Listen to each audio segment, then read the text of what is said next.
So I'm going to introduce myself. My name is Lau Guzmán. I'm a senior here at Gallatin, and I'm here to talk to you about my summer project. So I was working with this place called the Loisaida Center, which, if you don't know, Loisaida is the name for the place that is roughly between Avenue A and the East River and Houston and 14th Street. And it's the name of the place if you tried to say Lower East Side, but like with a really, really thick Hispanic accent, it comes out Loisaida. And so the Loisaida Center was established in 2012 at 710 East 9th Street, and it has a 50-year lease on the first floor of this building. And it is the heir to the Latinx activism against gentrification from Charas El Bohío, which was a community center which was shut down in 2001 because of the mayor sold the property to a developer. Their big thing that they do every year is Loisaida Fest, which is a giant outdoor festival where people come and they like have drums and like puppet heads and they like play like salsa and people are dancing in the street and there's food. It's amazing. And they do this thing every year kind of to reclaim this idea of this place in New York City as like a inherently Latine kind of space, even though it has been gentrified. There's 3 people on staff, and like I said, they do a lot. They run this festival, they do a bunch of other things. And when I was reading their mission and vision, some of the things that struck out to me are their goals. To rebuild a community sense of place and belonging through historical awareness and historical interpretation strategies. To promote the inherent beauty and aesthetic value of everyday life, and to use the arts and aesthetic experiments as vehicles for the enhancement of a vibrant social community. So you have this idea of this place, this Latina space in the middle of New York City, and using the arts to create this kind of space. So I was thinking about these things when I met with Alejandro Epifanio, who is the director, in April, and I was like, hello, I'm going to be working for you this summer. What should I do? And so he told me about the zine. I had to create the 2021 issue of Quality of Life in Loisaida, Calidad de Vida en Loisaida, by myself, remotely, without another editor, staff writer, designer, illustrator feedback, or a budget. They were like, be free. And so I was like, okay, well, if you're gonna give me complete creative liberty, I am going to have fun. And so that's what I did. I was living in my parents' attic for the entire summer. And what I did is I just like immersed myself in the history of this really specific place and what it was like and what it was changing. And so what I did is I just started reading.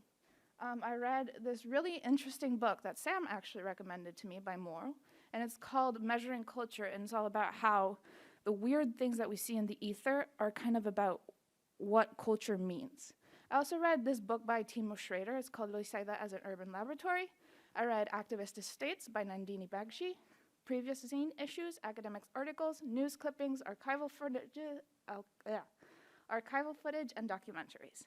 And I was thinking about how all these like weird different documents about what this city is, what Loisaida means, kind of up here on an academic level, but how I could translate that into this like very specific art form of a zine, which is very much written by regular people for regular people.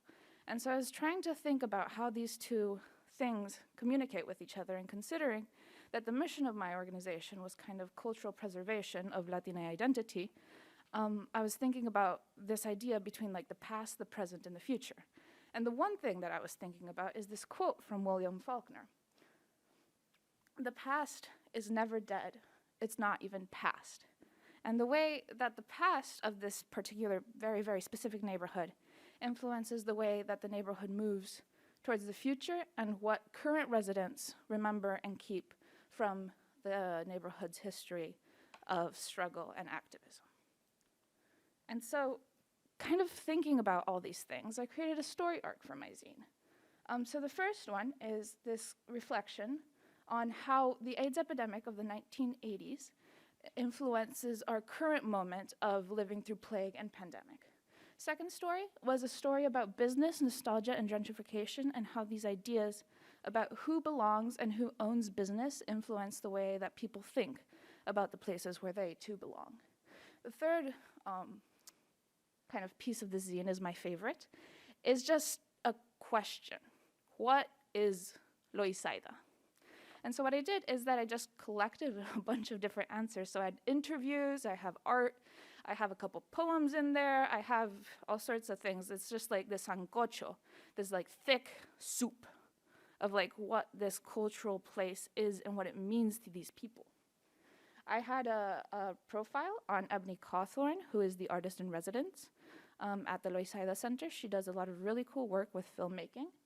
And then this last story is about Equilibrium, which is a cool project that the Loisaida Center is doing with artistic and kind of environmental equity. And one of the things that I learned from doing this project is that art and activism are inherently tied to each other. I was living in Bogota at the time, and as you know, over the summer, there was a lot of unrest and protest. And so I'd spend my mornings, like reading in the attic, and in the afternoons, I'd just like go to like the neighborhood protest, and that's what we would do. And this is one of my favorite things that I saw, is this kind of mural. It says, "Somos los nietos de Gaitán."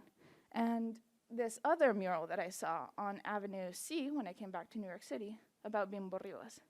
And these two men had this vision for like what they wanted their society to become, so much so that like they influenced these like giant protest movements and influenced their communities in the way that they would be put on walls kind of as graffiti. And I just thought that this idea of like being an artist and being an activism and just getting put on a wall as like a testament to your legacy was really, really beautiful. And so to finish up my presentation, I went to read a poem from this man, Bimbo Rivas, right here. I actually got to talk to his daughter, Sandra Rivas, about his legacy, which is really cool. So I'm gonna read it. Don Quixote de Loisaida, written in 1974 by Bimbo Rivas. I love you. You're my lady fair. No matter where I am, I think of you. The mountains and the valleys could not compare my love to you. Loisaida, I love you. I dig the way you talk. I dig the way you look. Me vacila tu cantar y yo me las juego fría, pa' que vivas para siempre. En mi mente, mi amada, y yo te llamo Loisaida. Oh, what a town. Even with your drug-infested pocket parks, playgrounds where our young bloods hang around, waiting, hoping that one day when they too get well and smile again, your love is all they need to come around. Loisaida, I love you. Your buildings are burning up, that we gotta stop, but Loisaida, my love, te amo.